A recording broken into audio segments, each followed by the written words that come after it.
नमस्कार, आप देख रहे हैं खबर 12। मैं हूं आपके साथ उन्नति भटनागर। बुलेटिन की शुरुआत करते हैं लखनऊ से महत्वपूर्ण खबर के साथ, जहां सीएम योगी आज कई कार्यक्रमों में करेंगे शिरकत।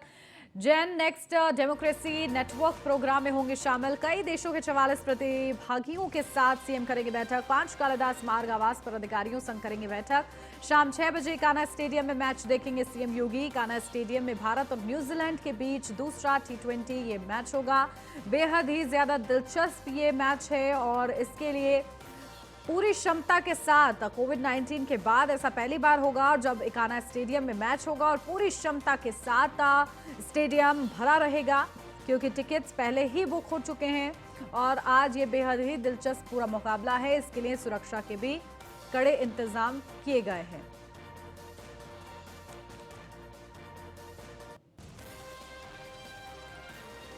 तो देखिए, कई देशों के प्रतिभागियों के साथ सीएम करेंगे आज बैठक। तो इसी के साथ 5 कालिदास मार्ग आवास पर अधिकारियों संग बैठक करेंगे। कई देशों के 44 प्रतिभागियों के साथ सीएम बैठक करेंगे। शाम 6 बजे कान्हा स्टेडियम में मैच देखेंगे सीएम योगी। कान्हा स्टेडियम में भारत और न्यूजीलैंड के बीच दूसरा ये T20 का मैच है। इससे पहले कई बैठकें हैं और उसके बाद मैच भी देखेंगे सीएम योगी आदित्यनाथ। तो आज कई कार्यक्रम back to back CM Yogi Adityanath के निर्धारित हैं, जहां जिनमें से एक gen next democracy network programme में वो शामिल होना है उन्हें। इसी के साथ कई देशों के 44 प्रतिभागियों के साथ सीएम को बैठक करनी है। इस दौरान कई अहम मुद्दे चर्चा का विषय रहेंगे। 5 कालिदास मार्ग यानी कि मुख्यमंत्री आवास पर अधिकारियों संग बैठक करेंगे सीएम योगी। उनको जरूरी दिशा निर्देश देंगे। शाम 6 बजे कान्हा स्टेडियम में मैच भी देखने जाएंगे सीएम योगी। कान्हा स्टेडियम में आज भारत और न्यूजीलैंड के बीच दूसरा T20 का ये मुकाबला है, जिस मुकाबले के लिए भी तैयारियां पूरी हो चुकी हैं। 4 बजे इस मैच की शुरुआत का समय रखा गया है और 3 बजे से एंट्री है सभी दर्शकों के लिए। तो इसी बीच कई देशों के 44 प्रतिभागियों के साथ सीएम योगी आदित्यनाथ को बैठक भी करनी है। 5 कालिदास मार्ग आवास पर अधिकारियों संग बैठक करेंगे सीएम योगी। जरूरी दिशा निर्देश उनकी तरफ से दिए जाएंगे तमाम अन्य मुद्दों को लेकर। शाम 6 बजे कान्हा स्टेडियम में मैच भी देखेंगे सीएम योगी। अपडेट लेते हैं, हमारे संवाददाता मनीष मिश्रा हमारे साथ जुड़ गए हैं। मनीष, क्या जानकारी? देखिए, बड़े कार्यक्रम है सीएम योगी आदित्यनाथ के, उनको बैठकें भी करनी है और साथ ही साथ आज मैच भी वो देखेंगे।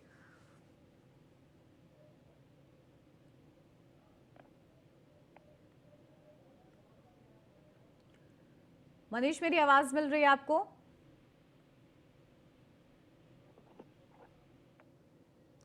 चलिए, शायद मनीष तक अभी हमारी आवाज नहीं पहुंच पा रही है। दोबारा से प्रयास करेंगे उनके साथ जुड़ने का, लेकिन इसी बीच आपको बता दें कि आज महत्वपूर्ण कार्यक्रम है सीएम योगी आदित्यनाथ के, जिनमें उन्हें शिरकत करनी है और इसी के साथ आज वो मैच भी देखेंगे। चलिए, हमारे साथ हमारे संवाददाता मनीष जुड़ गए हैं लखनऊ से। मनीष, क्या कुछ जानकारी? आज देखिए, बड़े कार्यक्रम है सीएम योगी आदित्यनाथ की, बड़ी बैठकें हैं उनकी और साथ ही साथ आज शाम को 6 बजे उन्हें मैच भी देखना है। क्या कुछ अपडेट?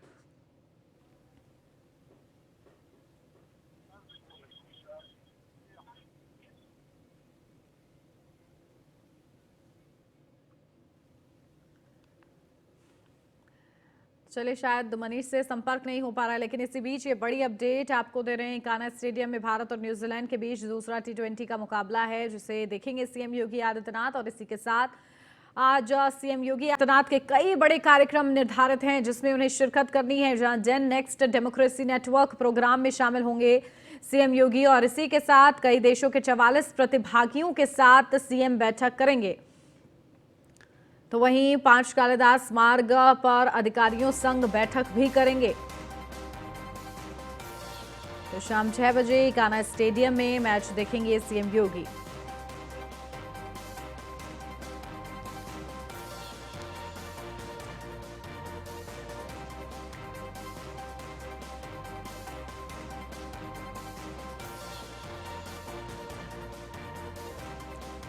तो एक तरफ बड़ी बैठकें हैं, बड़े कार्यक्रम हैं सीएम योगी आदित्यनाथ के और उसी के साथ साथ मैच भी देखना है सीएम योगी को। कई देशों के 44 प्रतिभागियों के साथ सीएम बैठक करेंगे।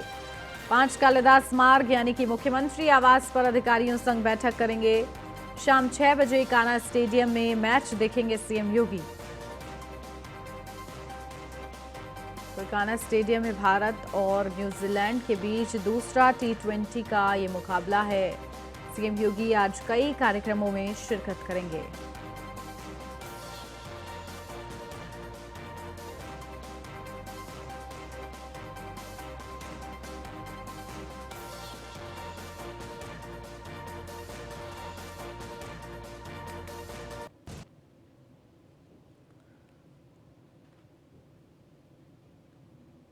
बढ़ते आगे, लखनऊ में आज खेला जाएगा T20 मैच। भारत न्यूजीलैंड के बीच दूसरा T20 मैच होगा। इकाना क्रिकेट स्टेडियम में ये मैच खेला जाएगा, जहां टीम इंडिया के लिए करो या मरो का मुकाबला है ये। जहां मैच को देखते हुए शहर के कई रूटों का डायवर्जन किया गया है। मैच के दौरान चप्पे चप्पे पर पुलिस की पैनी नजर रहेगी। सुरक्षा को देखते हुए पुलिस बल भी तैनात कर दिए गए हैं। 1294 पुलिस कर्मियों को तैनात किया गया है सुरक्षा के लिए। भारत न्यूजीलैंड के बीच आज दूसरा T20 इंटरनेशनल मैच होने जा रहा है इकाना के लखनऊ स्टेडियम में। और आपको बता दें कि यहाँ पे आप रंगों का देख सकते हैं, किस तरीके से भारतीय तिरंगे हों चाहे टी शर्ट्स हो, तमाम लोग सुबह से यहाँ पे आ रहे हैं और लगातार अपने अपने जो फेवरेट्स हैं उनकी टी शर्ट, उनकी खरीदारी भी करते नजर। हमारे साथ कुछ लोग हैं, इन्होंने टी शर्ट भी ली है। किसके फेवरेट्स हैं आप? हार्दिक पांड्या। टी शर्ट आपने कौन सी ली है? देखिए, हार्दिक पांड्या के फैन है, पर टी शर्ट आपने विराट के लिए है। दोनों के, पर विराट खेल नहीं रहे, इसलिए आप हार्दिक के लिए यहाँ पे आएंगे। तो कैसे कहाँ से आए आप? आजमगढ़। खाली मैच देखने के लिए आए? जी जी। यहाँ पे तैयारियां जोर शोर में है। दुकानदार से भी हम बात करने की कोशिश करेंगे। आप कब से यहाँ पे आ गए हैं? 3 दिन पहले से आया हूँ मैं। तो लगातार 3 दिन से बिक्री हो रही है? बिक्री नहीं हो रही है, मतलब 3 दिन से हम लोग को रहना पड़ रहा है। अपने फेवरेट कौन सबसे ज्यादा टी शर्ट बिकती है यहाँ पे? यहाँ पे हार्दिक और रोहित शर्मा, सबसे ज्यादा सूर्या है। कोटक बल्लेबाज है सूर्या, उनको लेके बड़ी तैयारियां हैं, उनको लेके जिससे कि जो कयास लगाया जाता है कि सूर्या आज शायद यहाँ पे चमके। सूर्य खैर चमक गए हैं सुबह, हालांकि उतनी ज्यादा चमक नहीं थी यहाँ पे सुबह, थोड़ा सा धुंध था। उसके बाद लगातार आप देख सकते हैं जो पीछे टिकट्स की खरीदारी है, टिकट्स की खरीदारी भी आपको लगातार लोग दिखते हुए नजर आएंगे। देख सकते हैं एक हमारे साथ शख्स और है। कहाँ से हैं आप?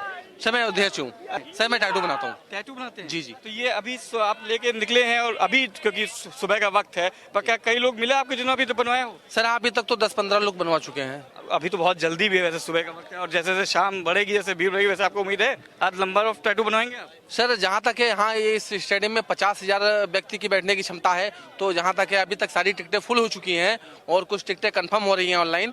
तो जहाँ तक मेरी उम्मीद है कि यहाँ ये सीटें फुल होंगी। आपको टिकट लिया नहीं लिया आपने? सर मेरा टिकट है सर। अच्छा, मैच भी देखेंगे आप? जी सर।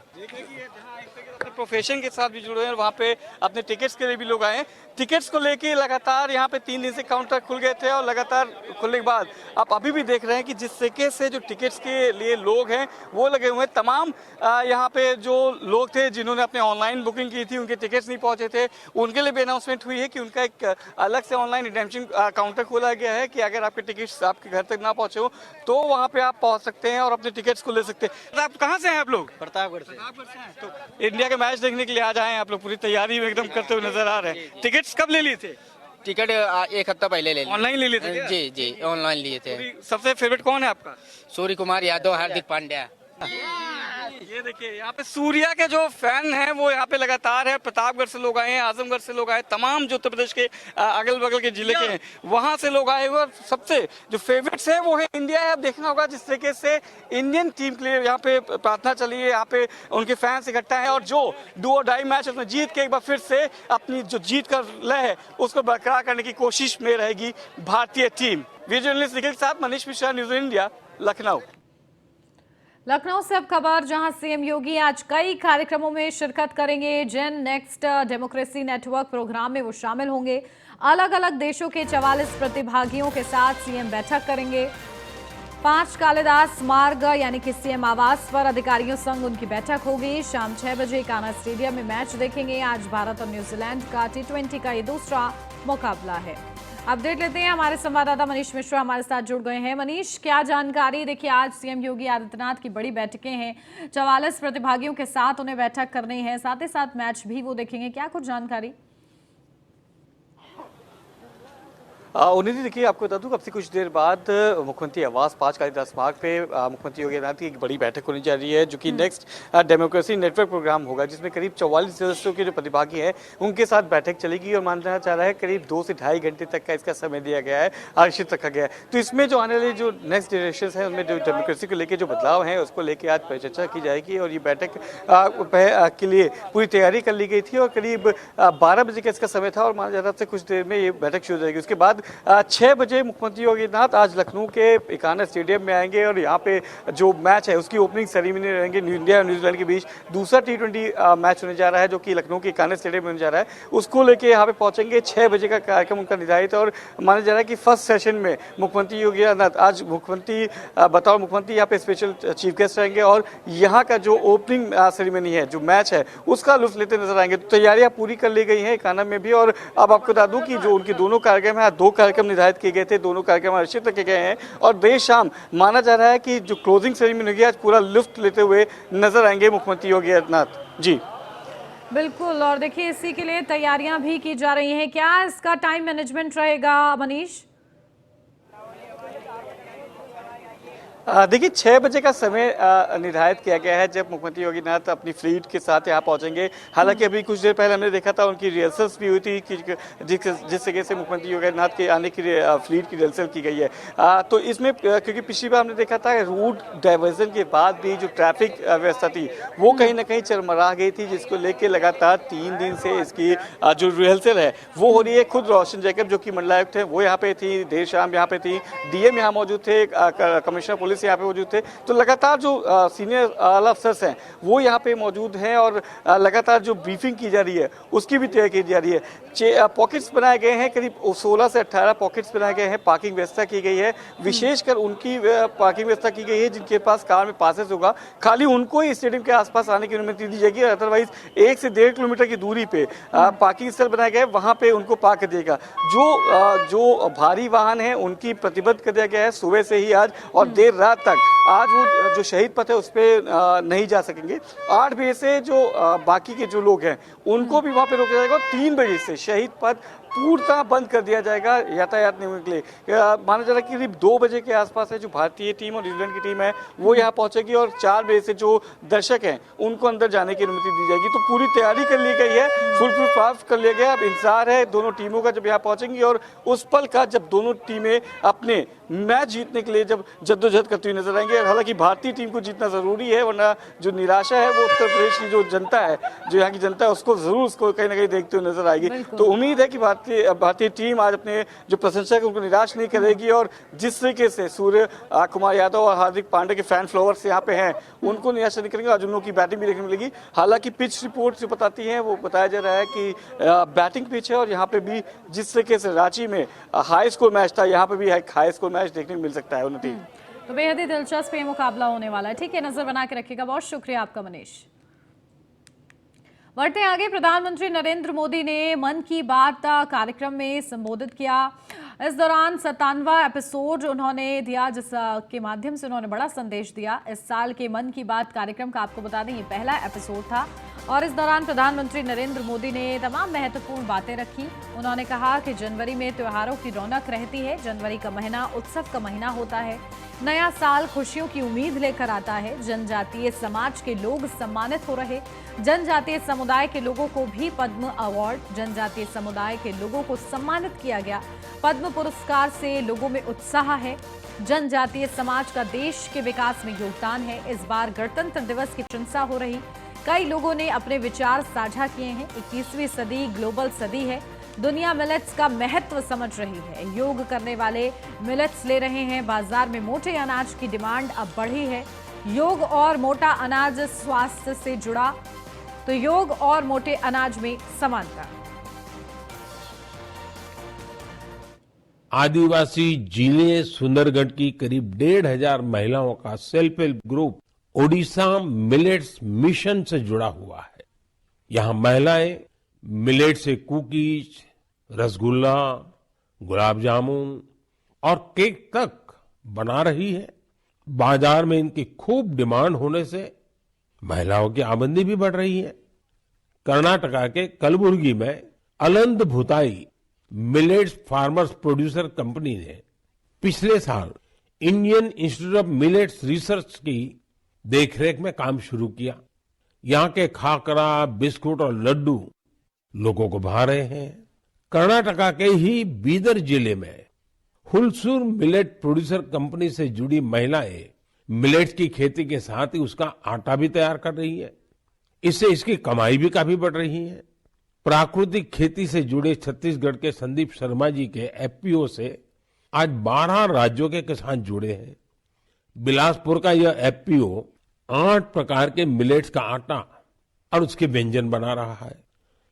साथियों, आज हिंदुस्तान के कोने कोने में G20 की समिट्स लगातार चल रही है और मुझे खुशी है कि देश के हर कोने में जहां भी G20 की समिट हो रही है, मिलेट से बने पौष्टिक और स्वादिष्ट व्यंजन उसमें शामिल होते हैं। यहाँ बाजार से बनी खिचड़ी, पोहा, खीर और रोटी के साथ ही रागी से बने पायसम, पूड़ी और डोसा जैसे व्यंजन भी परोसे जाते हैं। G20 के सभी वेन्यूज पर मिलेट एग्जीबिशन में मिलेट से बनी हेल्थ ड्रिंक, सीरियल्स और नूडल्स को शोकेस किया गया। दुनिया भर में इंडियन मिशंस भी इनकी लोकप्रियता बढ़ाने के लिए भरपूर प्रयास कर रहे हैं। आप कल्पना कर सकते हैं कि देश का ये प्रयास और दुनिया में बढ़ने वाली मिलेट्स की डिमांड हमारे छोटे किसानों को कितनी ताकत देने वाली है। मुझे देखकर भी अच्छा लगता है कि आज जितने तरह की नई नई चीजें मिलेट से बनने लगी हैं, वो युवा पीढ़ी को भी उतनी ही पसंद आ रही है। मेरठ से अब खबर, जहां जल्द हो सकती है याजदान बिल्डर की गिरफ्तारी। जहां पश्चिम यूपी में मिल रही लोकेशन, याजदान बिल्डर ने 2 दिन पहले जारी किया था वीडियो, जहां पश्चिमी उत्तर प्रदेश की शरण में याजदान बिल्डर को मिल रहा है संरक्षण। याजदान बिल्डर को शरण देने वाला भी रडार पर। आलाया अपार्टमेंट मामले में मंत्री के भतीजे और बेटे की गिरफ्तारी हो चुकी है। मेरठ पुलिस की टीम, एसटीएफ की टीम तलाश कर रही है। याजदान बिल्डर ने मंत्री पर सवाल उठाया था। तो देखिए कार्रवाई आगे बढ़ेगी, जहां याजदान बिल्डर को शरण देने वाला भी रडार पर। इसी के साथ अलाया अपार्टमेंट मामले में मंत्री के भतीजे और बेटे की पहले ही गिरफ्तारी हो चुकी है। मेरठ पुलिस की टीम, एसटीएफ की टीम तलाश कर रही है। याजदान बिल्डर ने मंत्री पर सवाल उठाए थे। याजदान बिल्डर पर भी बड़ी कार्रवाई की तैयारी लगातार जारी है और इसी के साथ जल्द हो सकती है याजदान बिल्डर की भी गिरफ्तारी। तो पश्चिम यूपी में मिल रही है लोकेशन, ट्रेस की जा रही है और जल्द से जल्द याजदान बिल्डर पर भी शिकंजा कसेगा प्रशासन। याजदान बिल्डर ने 2 दिन पहले वीडियो जारी किया था। पश्चिम उत्तर प्रदेश के शरण में याजदान बिल्डर को संरक्षण मिल रहा है, तो वहीं संरक्षण देने वालों पर भी शिकंजा कसा जाएगा। अपडेट लेते हैं, हमारे संवाददाता अतुल शर्मा हमारे साथ जुड़ गए हैं। अतुल, क्या जानकारी मिल रही है? देखिए किस तरीके से लोकेशन ट्रेस की जा रही है, पश्चिम उत्तर प्रदेश दिखा रही है लास्ट लोकेशन, किस तरीके से प्रशासन सक्रिय है? देखिए, याजदान बिल्डर की जो लास्ट लोकेशन है वो पश्चिम उत्तर प्रदेश के मेरठ और बिजनौर नजर आ रही है। लगातार पुलिस जो है सक्रिय है, पुलिस लगातार तलाश कर रही है। देखा जाए तो अलाया अपार्टमेंट मामले में याजदान बिल्डर फरार चल रहा है, उसी को लेकर के पुलिस लगातार ताबड़तोड़ दबिश दे रही है। देखा जाए तो मेरठ की लास्ट लोकेशन अभी तक पाई गई है, पुलिस लगातार उसकी जानकारी जुटाने में जुटी हुई है। लगातार देखा जाए तो याजदान बिल्डर ने एक वीडियो अभी अपनी सोशल मीडिया पर वायरल की थी, जिसके बाद में जो पुलिस है उसको लास्ट लोकेशन बिजनौर की पता चली है और उसी के साथ साथ जो मेरठ का देहात क्षेत्र है उसमें भी कहीं ना कहीं याजदान बिल्डर के छुपे होने की सूचना पुलिस को मिल रही है। मेरठ की खुफिया पुलिस और कई टीम लगाई गई है जो याजदान बिल्डर की तलाश कर रही है। साथ ही लखनऊ की कई टीम पश्चिम उत्तर प्रदेश में याजदान बिल्डर की तलाश कर रही है। बिल्कुल, तो देखिए कौन उसको संरक्षण दे रहा है इसकी भी तलाश कहीं ना कहीं की जाएगी, उन पर भी शिकंजा कसा जाएगा। कब तक गिरफ्त में आते हैं देखना होगा। ठीक है अतुल, बने रहिए आप हमारे साथ, लौटती हूँ आपके पास। मेरठ में 24 घंटे के अंदर ही दुल्हन की मौत हो गई। बाथरूम में मिला है दुल्हन का शव। सुबह नहाने के लिए बाथरूम में गई थी दुल्हन, 20 मिनट तक बाथरूम में पड़ी रही। घर की महिलाओं ने जब बाथरूम का दरवाजा खोला तो बाथरूम में दुल्हन वैशाली का शव अकड़ा हुआ मिला है। गाजियाबाद के रहने वाली थी दुल्हन वैशाली। दुल्हन पगफेरे के रस्म पूरी करने के लिए घर आई हुई थी। दुल्हन को अपने साथ ले जाने के लिए भाई और पिता आए थे। दुल्हन तैयार होने के लिए बाथरूम में गई थी। परिजनों ने तत्काल गाजियाबाद से रिश्तेदारों को बुलाया है। दुल्हन वैशाली को तत्काल आनंद ले जाया गया। डॉक्टरों ने दुल्हन को मृत घोषित किया है। दुल्हन की अचानक मौत पर कई बड़े सवाल उठ रहे हैं। तो देखिए आखिर कैसे ये मौत हुई, क्योंकि 20 मिनट तक बाथरूम में दुल्हन पड़ी रही और जब दरवाजा खोला गया तो अकड़ा हुआ शव मिला है दुल्हन का। आखिर क्या वजह रही, इसको खंगालने में पुलिस जुटी हुई है। अपडेट लेते हैं, हमारे संवाददाता अतुल बने हुए हमारे साथ। अतुल, क्या इस पूरे मामले से जानकारी निकलकर सामने आ रही है? महज 24 घंटे के अंदर दुल्हन का इस तरीके से मृत्यु, और वो भी बाथरूम में जाने के बाद। क्या हुआ, किसी को कोई खबर नहीं है, कुछ भी जानकारी मिल पाई है अभी?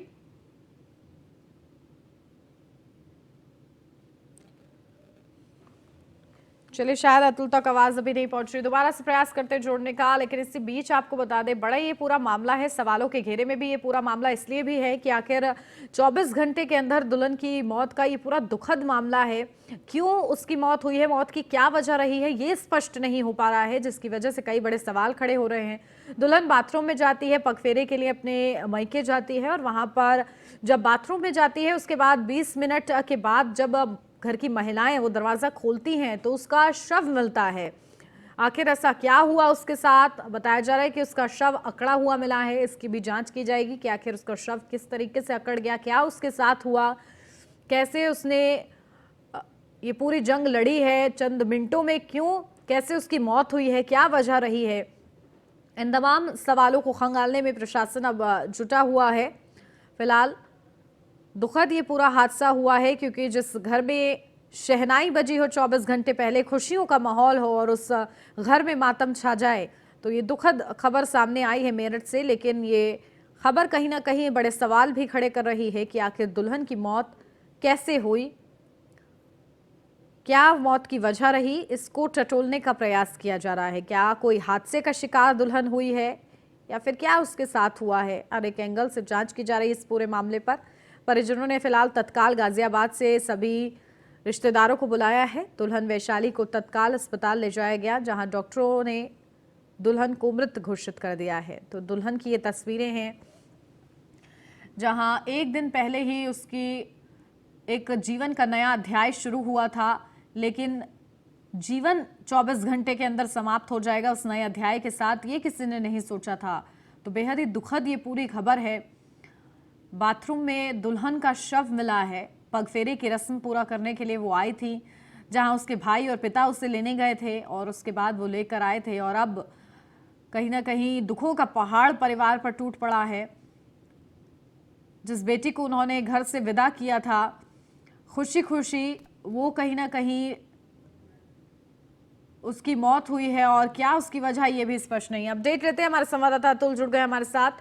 अतुल, क्या जानकारी मिल रही है, आखिर क्या वजह रही है दुल्हन की मौत की कि 24 घंटे के अंदर उसकी मौत हो गई, मौत की वजह भी नहीं समझ आ रही है?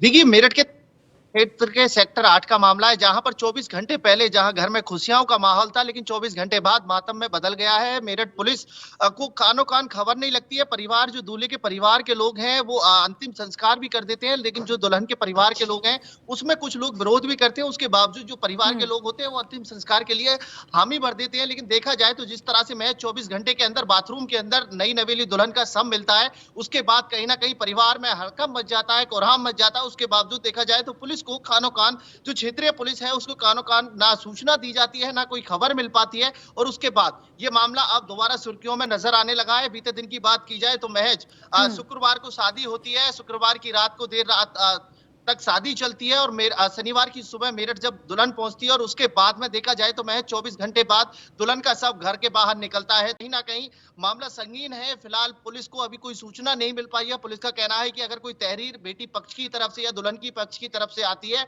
या फिर दूल्हे की पक्ष की तरफ से कोई कार्रवाई की मांग की आती है, तो उसके बाद कार्रवाई की जाएगी। लेकिन कहीं ना कहीं देखा जाए तो मामला इस समय गर्माता हुआ नजर आ रहा है। परिवार के लोग मामले को छुपाने में जुटे हुए हैं। फिलहाल मीडिया के सामने कुछ बोलने के लिए तैयार नहीं है।